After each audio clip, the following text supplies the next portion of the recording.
గ్రామ panchayat కార్యదర్శుల fake attendance వ్యవహారం సంచలనం సృష్టిస్తోంది. విధులకు హాజరు కాకుండానే హాజరైనట్లుగా తప్పుడు అటెండెన్స్ నమోదు చేయడంతో సంబంధిత కార్యదర్శులపై చర్యలకు అధికారులు రంగం సిద్ధం చేస్తున్నారు. పంచాయతీ కార్యదర్శుల ఫేక్ అటెండెన్స్పై ప్రత్యేక కథనం. విధులకు హాజరు కాకుండానే హాజరైనట్లుగా పంచాయతీ కార్యదర్శులు కొందరు తప్పుడు పద్ధతుల్లో అటెండెన్స్ వేయడం రాష్ట్ర వ్యాప్తంగా సంచలనం సృష్టించింది. ఈ వ్యవహారం బయటపడడంతో పంచాయతీరాజ్ శాఖ అప్రమత్తమైంది. ఫేక్ అటెండెన్స్ వేసిన పంచాయతీ కార్యదర్శుల వివరాలను సమగ్ర దర్యాప్తు చేపట్టి వెలికితీసింది. ఇందులో జిల్లాల వారీగా ఫేక్ అటెండెన్స్ వేసిన వారి వివరాలను సేకరించి ఆయా జిల్లాలకు పంపించి వారిపై చర్యలు తీసుకోవాలని ఆదేశించింది. పంచాయతీరాజ్ శాఖ ఆదేశాల మేరకు జిల్లాల వారీగా ఫేక్ అటెండెన్స్ వేసిన కార్యదర్శులపై చర్యలు తీసుకునేందుకు అధికారులు రంగం సిద్ధం చేస్తున్నారు.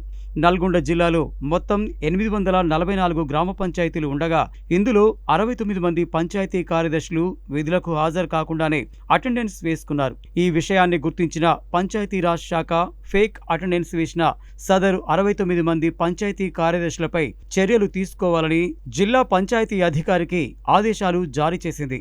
రాష్ట్ర ఉన్నతాధికారుల ఆదేశం మేరకు జిల్లా పంచాయతీ అధికారులు ఫేక్ అటెండెన్స్ వేసిన కార్యదర్శులకు నోటీసులు జారీ చేశారు.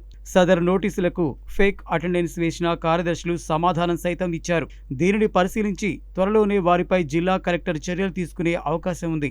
పంచాయతీ కార్యదర్శులు ప్రతిరోజు ఉదయం 9:30 ఆయా గ్రామాలకు వెళ్లి ఫేస్ రికగ్నైజ్ యాప్లో అటెండెన్స్ వేయాల్సి ఉంటుంది. అయితే యాప్లో ఉన్న లొసుగులను తమకు అనుకూలంగా మార్చుకున్న కొందరు పంచాయతీ కార్యదర్శులు విధులకు హాజరు కాకుండానే తప్పుడు మార్గంలో అటెండెన్స్ వేసి మోసం చేశారు. నల్గొండ జిల్లాలో ఫేక్ అటెండెన్స్ వేసిన 69 మంది పంచాయతీ కార్యదర్శులలో ఎక్కువ మంది మారుమూల ప్రాంతాలకు చెందిన వారే ఉన్నట్లుగా తెలుస్తోంది.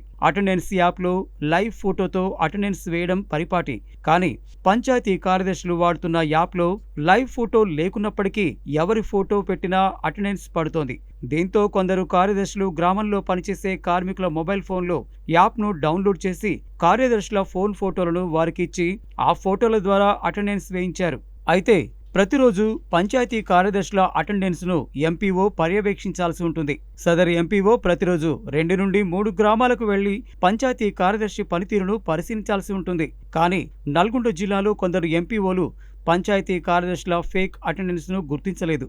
అధికారుల పర్యవేక్షణ సరిగా లేకపోవడంతో ఇదే అదనుగా భావించిన కొందరు పంచాయతీ కార్యదర్శులు ఫేక్ అటెండెన్స్ వేస్తూ వెళ్లారు. దీనిని రాష్ట్ర స్థాయిలో గుర్తించిన పంచాయతీరాజ్ శాఖ ఫేక్ అటెండెన్స్ వేసిన కార్యదర్శుల భరతం పట్టాలని ఆదేశాలు జారీ చేసింది.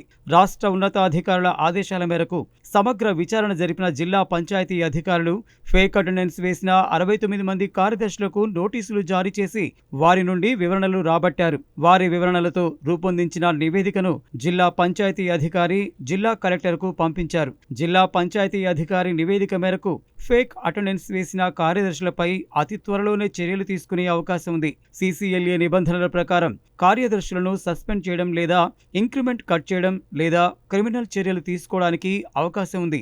అయితే ఇందులో జిల్లా కలెక్టర్ ఏ రకమైన చర్యలు తీసుకుంటారనేది ఉత్కంఠభరితంగా మారింది.